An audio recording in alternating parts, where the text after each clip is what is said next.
Nous rendons grâce à Dieu qui nous a permis d'assister encore une nouvelle fois au Dakar annuel de Médina Gounass. Je me nomme Cheikh Ahmed Tidiane Kébé, je suis le vice-président du comité d'organisation. Je suis accompagné de Thierno Amadou Baroba, qui est le point focal, qui s'occupe de tout ce qui est médias et presse pour cette édition du Dakar 2025. Nous travaillons avec Thierno Amadou Bayel, qui est le président du comité d'organisation. Nous remercions Dieu de nous avoir donné la santé d'assister à ce Dakar et d'avoir plus ou moins participé à l'élaboration et tout le processus qui a permis d'aboutir à ces jours qui ont démarré depuis avant-hier. En ce qui concerne le dispositif de santé de cette édition 2025, nous notons que par rapport à la fiche de besoins, ce qui a été demandé aux autorités, une partie a été faite et une partie est en cours d'être faite. En fait, pour tout ce qui concerne le dispositif d'ambulance, de soins au niveau de ce site, parce qu'il faut le rappeler, il y a deux sites principalement, le site qui est ici au niveau du Dakar, où actuellement il y a 36 personnes, 36 agents de santé, dont des ambulanciers, des infirmiers, des médecins, avec 3 ambulances, et le site qui est au niveau de Médina, où nous notons là-bas aussi une vingtaine de personnes, avec dont certaines femmes qui vont permettre aux femmes qui sont restées en ville. Comme vous le savez, le Dakar est formellement interdit à la gente féminine. C'est pour cela que certains sont là-bas au niveau de Médina Gounass pour aider.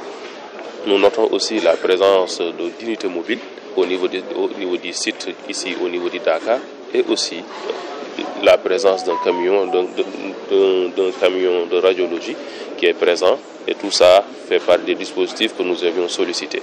Cependant, le nombre d'ambulances actuellement présents reste insuffisant par rapport au nombre qui a été demandé. La dotation de médicaments aussi, certes, nous ont fait comprendre que les médicaments sont arrivés au niveau de la ville. Nous souhaitons toujours que ces médicaments-là soient au nombre souhaité pour qu'il n'y ait pas de rupture. Donc, vous savez, il y a certains médicaments génériques, il ne faudrait pas qu'il y ait une rupture à ce niveau-là.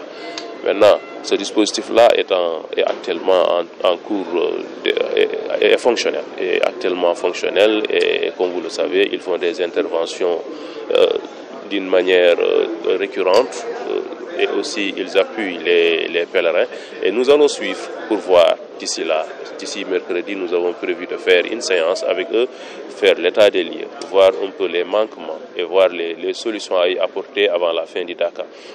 L'autre volet est un volet essentiel qui concerne le social, le volet social. Parce que comme vous savez, ici nous sommes dans la brousse, dans la forêt. En 10 jours, on crée une ville, et la ville doit avoir toutes les commodités nécessaires pour fonctionner normalement. Socialement, tous les services qui sont ici présents, le comité d'organisation prend en charge leur hébergement et leur nourriture. Il y a une commission accueil, hébergement et restauration dirigée par Thierno Hameba qui s'occupe de cet aspect-là. Sur ce volet, nous remercions Thierno Amadou Tidiane Ba et plus particulièrement son jeune frère Thierno Ibn Oumar Ba qui nous a beaucoup aidés. Et aussi toute la population de Médina Gounass, ils ont regroupé beaucoup d'argent pour nous appuyer. Il y a eu des cotisations que certains ont données, et c'est avec ces moyens-là que nous avons acheté des bœufs, que nous avons acheté du riz, des condiments, que nous avons acheté plusieurs choses pour faire cuisiner pour toute cette population qui est là. Comme vous savez, le Dakar est long, c'est environ 10 jours, et aussi même il y a certains services qui sont là avant même le début du Dakar, comme les sapeurs-pompiers que nous remercions au passage, qui sont venus en un nombre vraiment conséquent, et là nous devons les prendre en charge. Donc il y a ce volet social là, et en plus il faut noter qu'il y a certains qui viennent au Dakar, qui n'ont pas de Dakar, qui n'ont aucun tuteur, et nous, comité d'organisation, nous nous occupons de leur nourriture en quelque sorte. Donc, merci beaucoup, je pense que c'est bon. Cheikh Ahmed Tidiane Kébé, vice-président